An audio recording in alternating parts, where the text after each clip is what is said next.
back. You're watching the ET Money Show with me, Kavita Thapliyal. Now, if you are young and in college, the world can be a beautiful place to be in. But this is also the age when you are a little careless with money and your savings.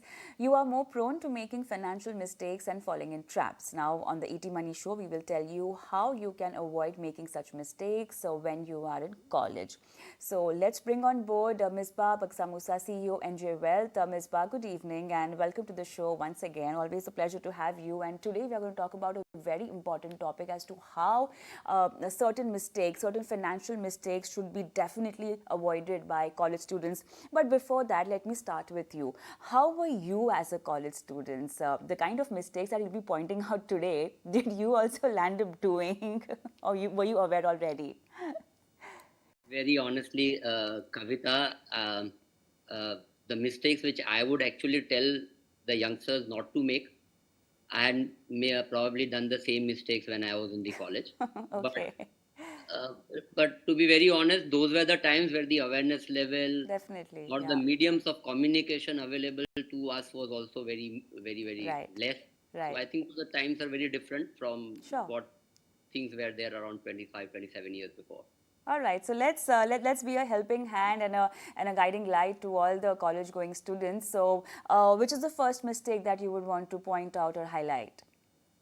See, as our organization, what we have been doing since last, few years is first trying to work on a notion that as an investor, as a student, if I'm not earning anything, I don't need to be an investor. I think that this is one very common notion, which is a very big mistake, which every student has, is that I'm a student, I'm not earning anything, and hence I don't need to do any investment, and hence I don't need to know anything about the investment. So that is one very common notion which when I interact with a lot of students, they have this thing, kabhi dekhenge, once we start earning, probably we will see how I should be planning with my investment. Now the result of it is that we all know that today youngsters typically are led by consumerization. So a lot of things are around them, which they typically want to buy for themselves, and hence, the habit of spending, probably to show it off to people, is very high at the time of when you are young, and that's where you commit a second mistake by probably going reckless in terms of the spending is concerned. In the due course, I think so, you tend to make the third mistake, is that once you have in a habit of spending money, you typically don't create a habit where you have a sense of savings money, and hence investing money for your future. So when you actually start earning your when you practically come out of your college, the same spending habit, which is a habit, is very difficult then to change, which results into the problem number three, or the mistake number three, that you continue the same habit once you enter into the phase of earning. I wanted The to one thing I Yeah. wanted to ask you. I mean, this entire scenario that you spoke about when you talk to college going students. This is post pandemic. You think there has been a rise in awareness when you talk about investment specifically post pandemic? See, as I said, as an organization, we are doing massive drive as to the spreading awareness among the young Indian investors. Mm-hmm. The thing which I will just share my very recent experience, where we went to a college and I asked as to what's your take on investment, right? So of course, a lot of hands were not going up when I really talk about savings and investment, which I said is a mistake number one, because they always feel that I don't need to be an investor. But whatever hands went up, that okay, I am an investor, and when I typically ask as to which are the places that you typically invest, the most I was, I think so, you will be very surprised that most of the hands which went up were, pointing out that they are either investors into cryptos, or they are investors into direct equities. So that is the mistake number 4, that that the patience level, especially people who have developed an urge or probably some kind of an understanding of investments, are actually going on to places which are quick buck, in the sense that these young investors want to make quick buck from their investments, which is again a mistake number 4, which I would like to probably share from my experience, which I think so I would probably tell them that it is a big mistake number 4, that we learn that investment is good. So doing investment is good for them, at least for the people who have started investing. But investing with a notion to make quick bucks, again, is it's a very big mistake. Mispa, don't you think that's the age when you know that you have a very high appetite for risk? So, Right. although it's always not right to put all your money in very risky investment instruments, but having a certain amount of exposure could be fine. See, very very honestly, if it is, you rightly pointed out that at the young age, I think so the risk taking ability is very very high. But there is a difference between taking risk, or a calculated risk, and taking a risk which you actually don't know anything about, right? So no, if an investor comes to me, or a student comes to me, that I have started investing into a mutual fund which are predominantly investing into equities, I think so it's a very very good calculated risk that one is taking, and that is for long term. But if somebody comes to me saying that I have invested into cryptos, you know I don't think so people even know the nuances of the risk. And I think so the recent event has actually made that things clearer to many of the youngsters, that it is not easy to make quick bucks in the from the investment. Also, when they say that I am investing into equity shares, pondering into equities, and when I start the logic, or ask the logic as to why you have selected this equity, or why you have selected this company, the probably the answer is that this is somewhere I've heard about, that the company is doing good.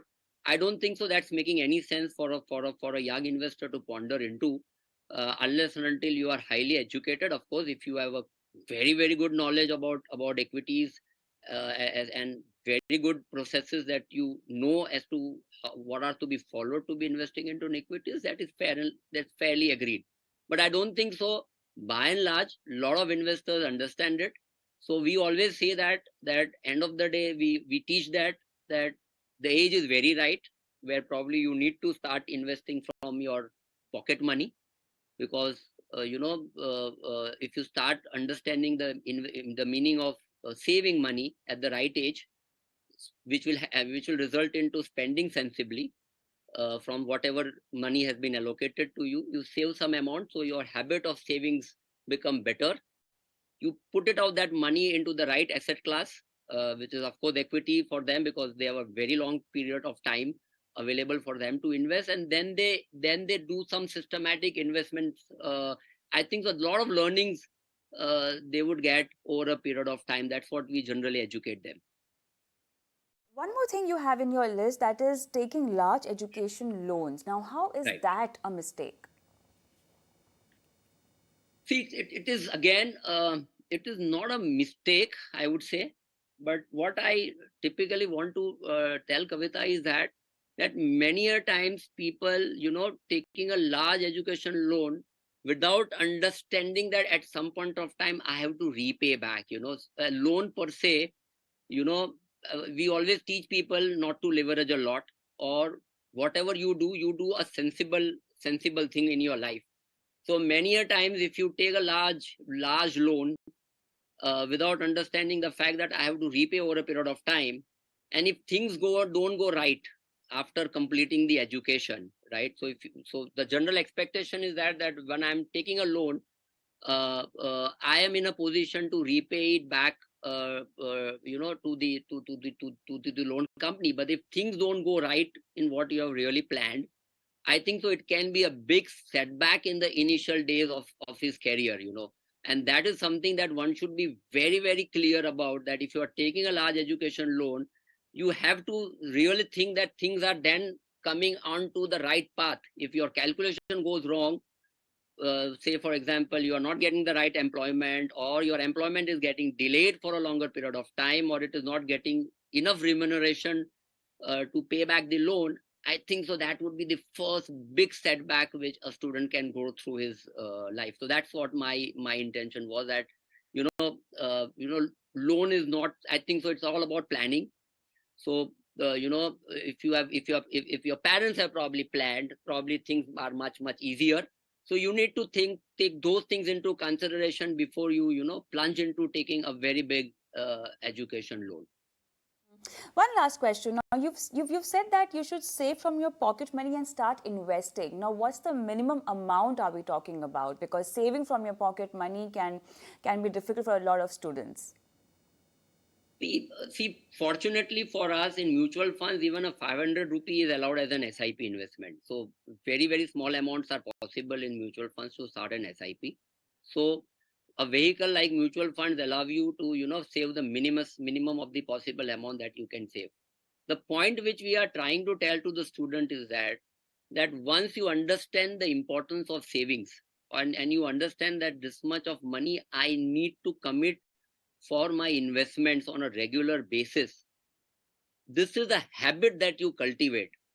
Automatically you typically become, you become cautious as to how much I should spend and how much I should save. It is all about habit, the right habit. And if the right habits are cultivated at the right age, at the right time, they typically tend to continue over a very long period of time.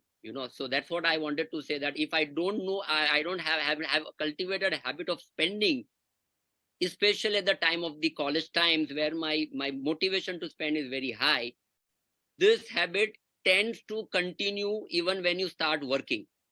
But if at the college age you have been taught the importance of investment, the time that is needed for investment to grow, and that habit gets cultivated in your initial days of college, the same habit of savings would automatically inculcate into you or yourself when you start working, which is extremely important. So I would not say about the amount what you save.